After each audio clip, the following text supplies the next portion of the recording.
Hello everyone, good morning to all of you and welcome back to my YouTube channel CineTV Odisha.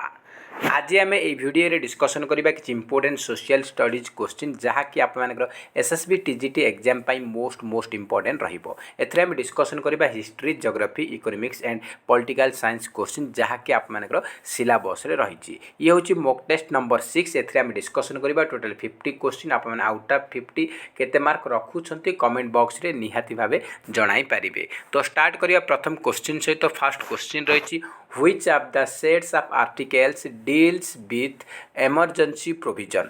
तो ये आमर गोटे set आमर article रही तो से कौन एमरजेंसी प्रोविजन सहित कौ आर्टिकल गुड़ाक संपर्कित।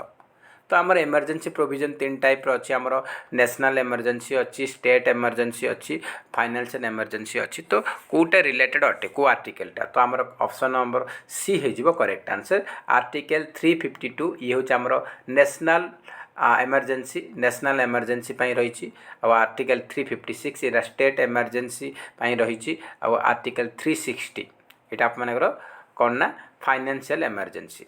तो मन रखिए एग्जाम इंपोर्टेंट रहा मे बी सिंगल पचारि पारे आमर आर्टिकल 352 क्या सहित संपर्कित को एमरजेंसी सहित संपर्कित पचार यहाँ आमर नेशनल एमरजेंसी सहित संपर्कित 356 स्टेट एमरजेंसी सहित आमर संपर्कित आ 356 स्टेट एमरजेंसी 360 हूँ आपर फाइनेंशियल एमरजेंसी। तो ऑप्शन नंबर सी हूँ आमर करेक्ट आंसर।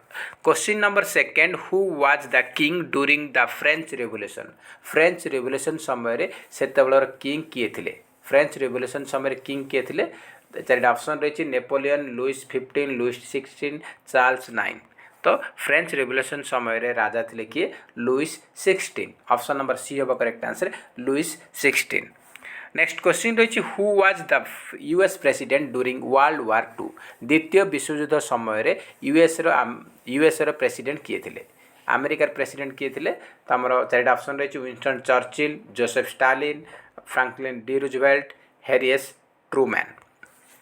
तो वर्ल्ड वार 2 द्वितीय विश्वयुद्ध समय अमेरिकार प्रेसिडेंट थे Franklin D Roosevelt. Next question रही the second world war started in the year.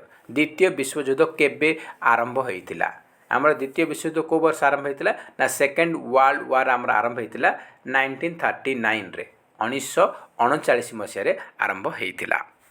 Next question रही the last country of axis power surrender during the end of the world war 2 was.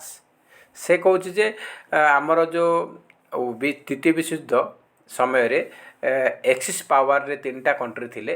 तो last रे किए surrender करथिला last surrender किए करथिला ना Japan surrender करथिला जेतेबेले USA बा America Japan रो Hiroshima और Nagasaki शहर उपरे अगस्ट मासरे अगस्ट 1945 मसीह परमाणु बोमा पकेला तापरे से सरेंडर करथिला। तो ऑप्शन नंबर बी होच correct answer Japan. Next question रही why did United States declare war on the Japan in 1941। से कहूँ 1941 मसीह अमेरिका जापान उपरे कहीं युद्ध घोषणा कला कहीं युद्ध घोषणा कला ना जापान कौन करथिला ना पर्ल हार्बर को अटैक करथिला अमेरिकार पर्ल हार्बर उपरे अटैक करथिला सेति जोगु अमेरिका कौन कला ना जापान उपरे युद्ध घोषणा करिथिला। तो एटा पर्ल हार्बर होची अमेरिकार ताको अटैक करथिला किए ना जापान। नेक्स्ट क्वेश्चन रही which country was the first axis power to surrender. Axis power रे फर्स्ट कंट्री किए सरेंडर कले लास्ट तो जापान सरेंडर करथिला फर्स्ट कंट्री होची Italy first axis power country जे कि प्रथमे सरेंडर करथिला। नेक्स्ट क्वेश्चन रही when did China enter world war 2। द्वितीय विश्वयुद्ध रे चाइना केबे एंट्री मारिथिला द्वितीय विश्वयुद्ध रे चाइना एंट्री मारथिला 1941 रे 1941 मसीह रे।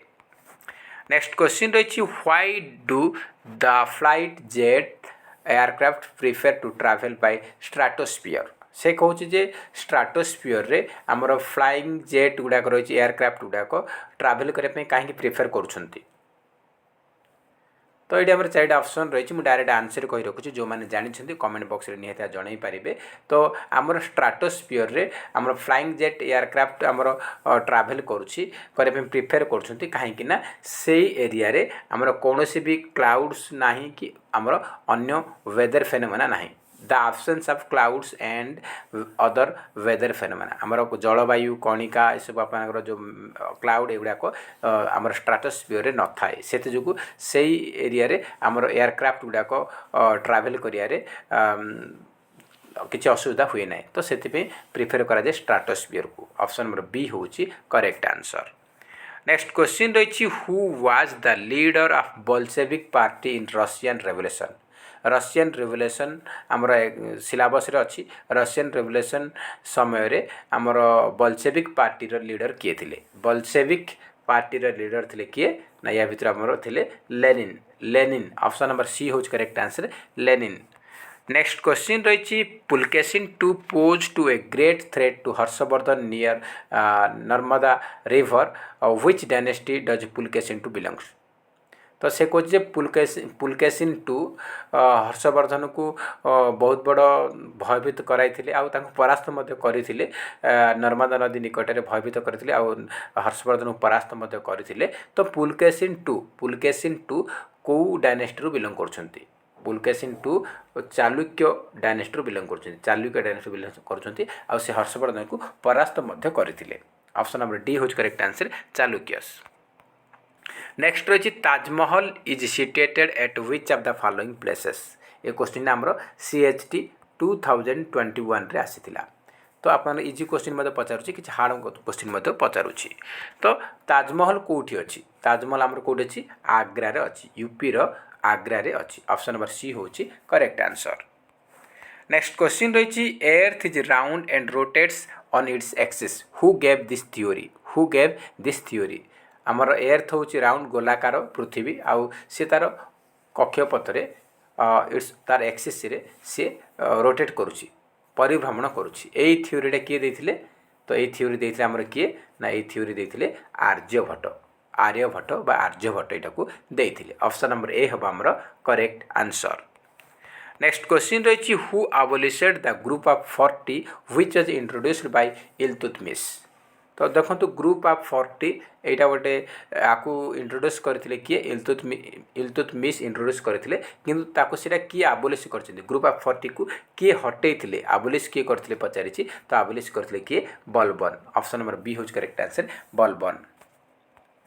नेक्स्ट क्वेश्चन रही in which state is the Guru Shikhar peak located Guru Shikhar peak आमर कौ स्टेट अच्छी गुरु शिखर पीकटा आमर अच्छी कौटी आमर अच्छी राजस्थान अच्छी गुरु शिखर पीक राजस्थान रे अवस्थित। नेक्स्ट क्वेश्चन रही which of the following is not included in human development index आमर HDI आमर सिलेबस रे अच्छी तो ह्यूमन डेवलपमेंट इंडेक्स रे कोटा इनक्लूड नुहे कोटा जाऊ ना से पचारि ह्यूमन डेवलपमेंट इंडेक्स मध्य कोटा आसुनी से पचारि तो चारिटा ऑप्शन रही लाइफ एक्सपेक्टेंसी रियल पर capita income social inequality adult literacy तो आमर ह्यूमन डेवलपमेंट इंडेक्स रे लाइफ एक्सपेक्टेंसी उपर अच्छी आमर ताकू निया जाउची आ पर कैपिटा इनकम उपर फोकस करा जाउची आ आमर एजुकेशन रे आमर एडल्ट लिटरेसी मते आसुची सेटा मते आमर फोकस करा जाउची किंतु सोशल इनइक्वालिटी सामाजिक असमानता एटा ह्यूमन डेवलपमेंट इंडेक्स रो गोटे इंडिकेटर नुहे ऑप्शन नंबर सी होची करेक्ट आंसर। नेक्स्ट क्वेश्चन रही human development index is a composite index of which of the following से कौची आमर जो HDI ह्यूमन डेवलपमेंट इंडेक्स आमर जो रही सेटा गोटे कंपोजिट इंडेक्स कहार से पचारि से कौन रोचे तो तार कंपोजिट इंडेक्स जो रही कौन रोचे से पचारि तो आम चारिटा ऑप्शन देती डायरेक्ट मुझे आंसर कही रखुच्छी जो मैंने आंसर जानते कमेंट बॉक्स रे निहाती भाव जन पारे तो human development index composite index होची से लाइफ एक्सपेक्टेंसी रोची एजुकेशनल अटेनमेंट रोची आ पर कैपिटा इनकम रोची तीन टाक रोची तो ऑप्शन नंबर सी होमर सठिक answer option number C. Next question रही which is not an indicator of human development index आमर जो HDI रही ह्यूमन डेवलपमेंट इंडेक्स से कौटा गोटे तार इंडिकेटर नुह तार सूचक नुहे से पचारि standard of living education, life expectancy, condition of environment.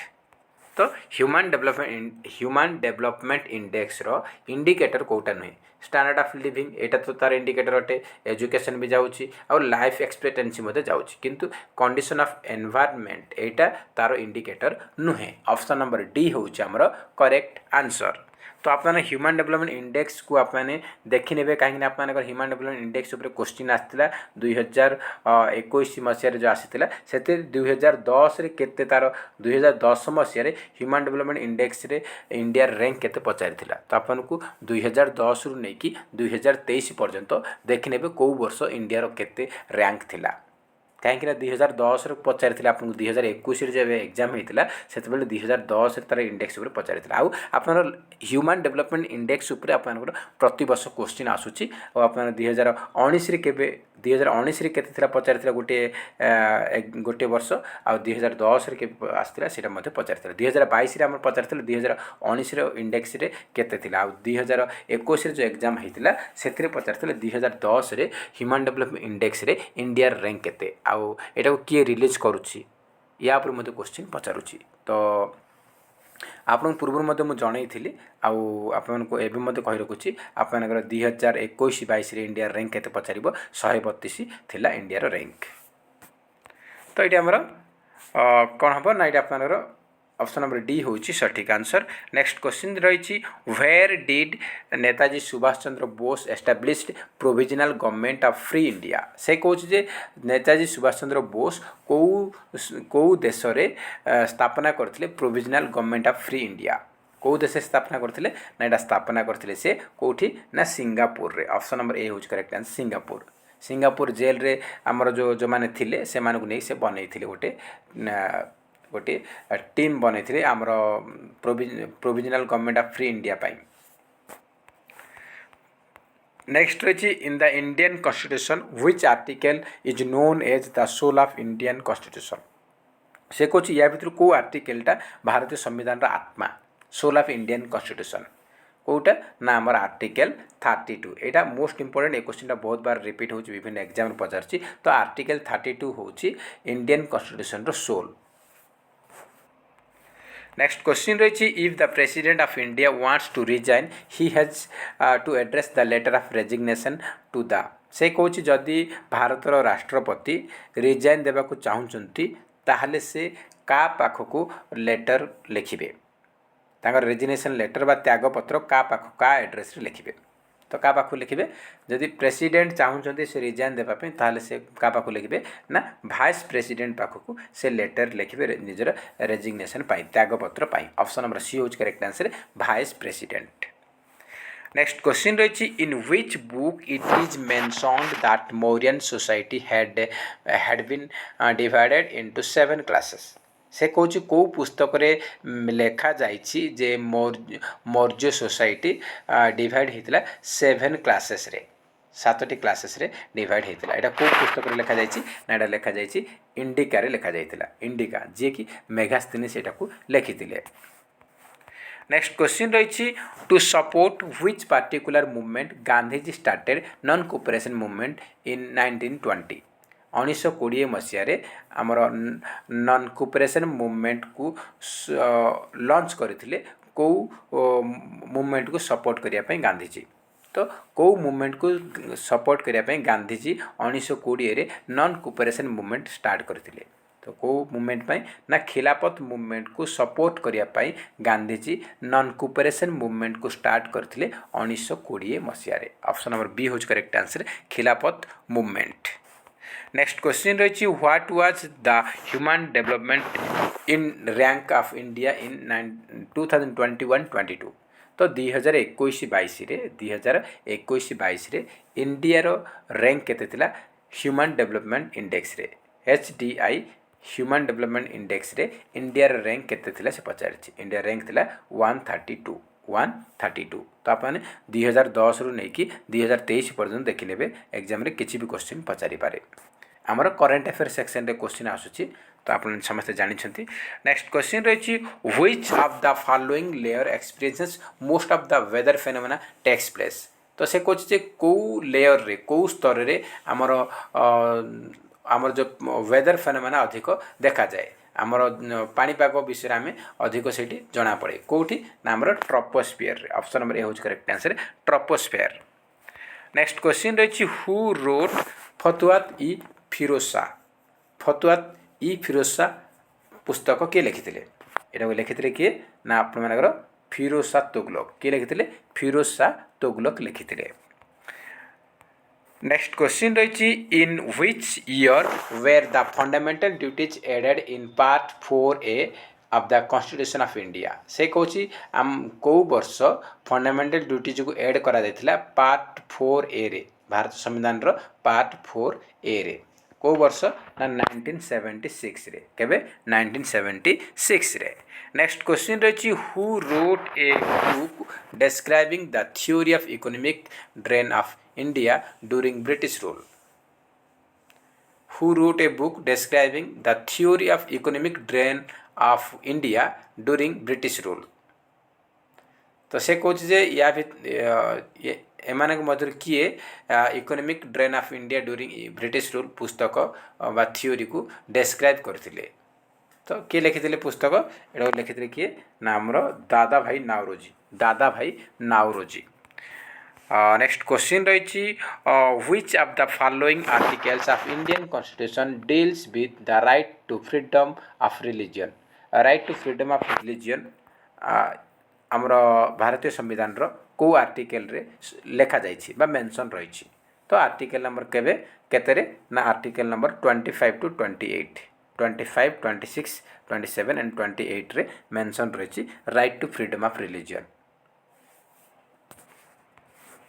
Next question रही which one of the following is a literary work of Harshavardhana से कौच या भितर कौटा को आमर किंग हर्षवर्धन लिखिंट गीत गोविंद प्रियदर्शिका राज तरंगिणी हर्षचरित तो देखो गीता गोविंदा यहाँ को लिखिं किए आमर जयदेव लिखिं आउ राज तरंगिणी लिखिं कालाहाना लिखिं हर्षचरित लिखिं किए ना बाण भट्ट लिखिं आउ आमर बाकी को ऑप्शन रहा option number B option B Priyadarshika को लिखिं किए हर्षवर्धन लिखिं हर्षवर्धन को लेखा होची प्रियदर्शिका ऑप्शन नंबर बी होची करेक्ट आंसर।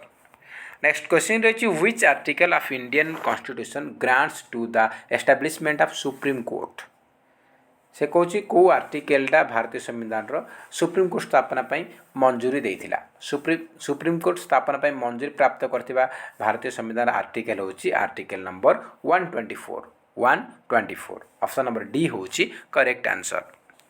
नेक्स्ट क्वेश्चन रही what was Chandragupta two is also known as Chandragupta two अन्य ना कौन थी से पचारि चंद्रगुप्त टू को आउ कौन कहुला ना तांकु विक्रमादित्य बोली कहुला ऑप्शन नंबर सी हूँ correct answer Vikramaditya. Next question रही Harshacharita the biography of Harsha was written by से कौन हर्षचरित हर्षवर्धन आत्मजीवनी उपर आधारित सेटा किए लिखिते तो हर्षचरित हूँ आमर हर्षवर्धन राजा आत्मचरित बायोग्राफी सेटा को लिखिते किए ना बाण भट्ट लिखिते ऑप्शन नंबर ए हूँ करेक्ट आंसर बाण भट्ट। नेक्स्ट क्वेश्चन रही who was called India's Napoleon because his victory तो एमान मध्य क्या इंडियार नेपोलियन कह जाए कहीं कंटिन्यूस रेकर्ड तोड़ विजय जो विक्ट्री जो बहुत गुड़ा से विजय प्राप्त करते से इंडियार नेपोलियन बोली कहुला क्या ना सी हूँ समुद्रगुप्त को इंडियन नेपोलियन बोली कहुए। नेक्स्ट क्वेश्चन रही Chinese Pilgrim who visited India during Harshvardhan period was से कौच जे आमर चाइनार जड़े परिव्राजक थे जी कि हर्षवर्धन को समय आसी दरबार को आसी विजिट करने परिभ्रमण आसी ना कौन से पचारि किए आसते ना आमर आसी Hiuen Tsang option number D हूँ correct answer Hiuen Tsang. Next question रही where was the introductory capital of Harshavardhana समय तांकर इंट्रोडक्टरी कैपिटल कोटा थिला से पचारि हर्षवर्धन जितेबाला राजा थे इंट्रोडक्टरी कैपिटल माने प्रारंभिक राजधानी कोटा थिला ना थानेश्वर थिला जहाँकि वर्तमान हरियाणा रे आसुची थानेश्वर। नेक्स्ट क्वेश्चन रही the last Buddhist king who was a great Sanskrit scholar and a writer was से कौच जे लास्ट बौद्ध किंग किए जे कि जड़े महान संस्कृत स्कॉलर थिले ता सहित लेखक मध्य थिले किए से होचंती king Harshavardhana. King Harshavardhana option number D हम आमर सठिक आंसर। तो फ्रेंड्स जदि वीडियो भल लगुच ताले निहाती गोटे लाइक करेंगे ता सहित अधिकरू अधिक मात्रा कृपया सांगसाथी मानक निहाती भाव सेयार करेंगे आ जो मैंने आम चैनल नुआ अच्छी चैनल को निहाती भाव सब्सक्राइब करूँ एवं आपण मैंने ऑल बेल आइकन को क्लिक करूँ जहाँद्वारा आप समस्त वीडियो नोटिफिकेशन पाइपर। तो आपर ये बेल आइकन को थोड़े क्लिक करेंगे द्वितीय थर क्लिक कले आपर ये निशान आसो आपर ऑल बेल आइकन ओके हो आपको जेकोसी वीडियो अपलोड कले आपको नोटिफिकेशन आसीज। तो ये आम करेक्ट आंसर होची कौन ना हर्षवर्धन। नेक्स्ट क्वेश्चन रही which of the following appointments is not made by president of India. से कौन या भितर क्या प्रेसिडेंट बा राष्ट्रपति नियुक्ति करती नहीं। तो chief of the army, speaker of Lok Sabha, chief justice of India, chief of the air force. तो आमर आर्मी रो चीफ, एयरफोर्स रो चीफ, नेभी रो चीफ आ चीफ जस्टिस आमर इंडिया रो समस्त आमर किए नियुक्त करती ना प्रेसिडेंट ही नियुक्ति दियंती। किंतु स्पीकर ऑफ लोकसभा लोकसभार स्पीकर को प्रेसिडेंट निर्वाचित नियुक्ति दियंती नहीं। स्पीकर ऑफ लोकसभा को केबे भी प्रेसिडेंट नियुक्ति करती नहीं। ऑप्शन नंबर बी होची करेक्ट आंसर। नेक्स्ट क्वेश्चन रही the governor of state is appointed by the president on the advise of. से कौन जेकोसी राज्यर गवर्नर को आमर प्रेसिडेंट बा राष्ट्रपति नियुक्ति दियंती कहार परामर्श रे कहार एडवाइज बा उपदेश नहीं कि प्रेसिडेंट गोटे राज्यर राज्यपाल को नियुक्ति दियंती कहार ना प्राइम मिनिस्टर को उपदेश अनुजाई बा एडवाइस को लेकिन प्रेसिडेंट गोटे राज्यर गवर्नर को नियुक्ति करती। ऑप्शन नंबर ए होच correct answer prime minister. Next question रही Humayun Nama. Humayun Nama was written by whom. Humayun Nama किए लिखिं। हुमायून नामा रो लेखक होचंती किए से होचंती गुलबदन बेगम। गुलबदन बेगम। नेक्स्ट क्वेश्चन रही who was the Greek ambassador in the court of Chandragupta Maurya. से कौन जे चंद्रगुप्त मौर्य दरबार रे किए जड़े ग्रीक एम्बेसडर आसी ग्रीक राजदूत हो आसी किए से होचंती किए ना मेगास्थनीस। ऑप्शन नंबर ए होच correct answer Megasthenes. Next question रही who among the following king had heavily lean towards Jainism. तो या भितर किए जैन धर्मावलंबी राजा थिले को राजा जैन धर्म को अधिक मानुथिले बा जैन धर्म को से ग्रहण करथिले। तो ये आमर करेक्ट आंसर होची कौन ना खारबल। खारबल ऑप्शन नंबर सी होची करेक्ट आंसर। नेक्स्ट क्वेश्चन रही who was the last Mughal ruler. तो या भितर किए आमर शेष मुगल राज शासक थिले। लास्ट मुगल रूलर होचंती Bahadur Shah two. Bahadur Shah two. Next question रही who was the first Indian to get selected in ICS present day equivalent IAS officer. से कौच प्रथम भारतीय किए जे कि IAS ऑफिसर रूपे सिलेक्शन पाइथिले।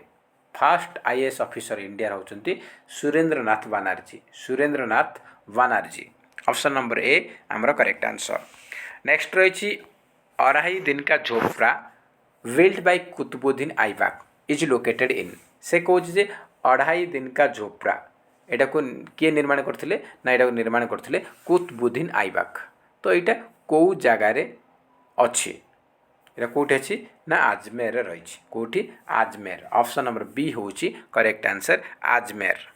नेक्स्ट क्वेश्चन रही which committee recommended for 3 tier panchayat raj system in India. Bharat में त्रिस्तरीय पंचायत राज सिस्टम को कौ कमिटी रेकमेंडेशन रे एटा को इंट्रोड्यूस करा जायतिला। तो आसीथिला को कमिटी रेकमेंडेशन रे तो करेक्ट आंसर होची बलवंत राय मेहता कमिटी। बलवंत राय मेहता कमिटी रेकमेंडेशन रे 3 टायर पंचायत राज सिस्टम हमरो इंडिया रे इंट्रोड्यूस करा जायतिला। ऑप्शन नंबर ए होची करेक्ट आंसर। नेक्स्ट क्वेश्चन रही Lakshadweep comes under the judicial jurisdiction of. से कौच लाक्षाद्वीप आमर लाक्षाद्वीपटा लाक्षाद्वीप जो जुडिशियल अच्छी बा तांकर जो हाई तांकर को हाईकोर्ट अंडर आसुची जहाँ कि न्याय अच्छी जुडिशियल जुरिस्डिक्शन को हाईकोर्ट रे आसुची से पचारि तो आमर करेक्ट आंसर होची केरला हाईकोर्ट अंडर आसुची लाक्षाद्वीप लाक्षाद्वीप कौन से हाईकोर्ट नहीं केरला हाईकोर्ट अंडर ही लाक्षाद्वीप जहाँ कि जुडिशियल जुरिस्डिक्शन अच्छी सबकि से सॉल्व होची केरला हाईकोर्ट। नेक्स्ट क्वेश्चन रही the feature of joint sitting of the two houses of parliament in the Indian constitution is inspired from the से कौच जे आमर जो joint two house of parliament दुईटा हाउस रो जॉइंट सिटिंग फीचरटा भारतीय संविधान को देशर संविधान रू इंस्पायर होगी ताकू बर करिछि बा अडॉप्ट करिछि को देशर ना आमर करेक्ट आंसर हो कौन ना ऑस्ट्रेलियन कॉन्स्टिट्यूशन रू इंस्पायर होगी आमर टू हाउस ऑफ पार्लियामेंट रो जॉइंट सिटिंग फीचर आसी। नेक्स्ट क्वेश्चन रही who said that parliamentary democracy means one individual and one vote तो एमानक मध्य किए कहते parliamentary democracy means one individual and one vote एटा किए कहते डॉक्टर बी आर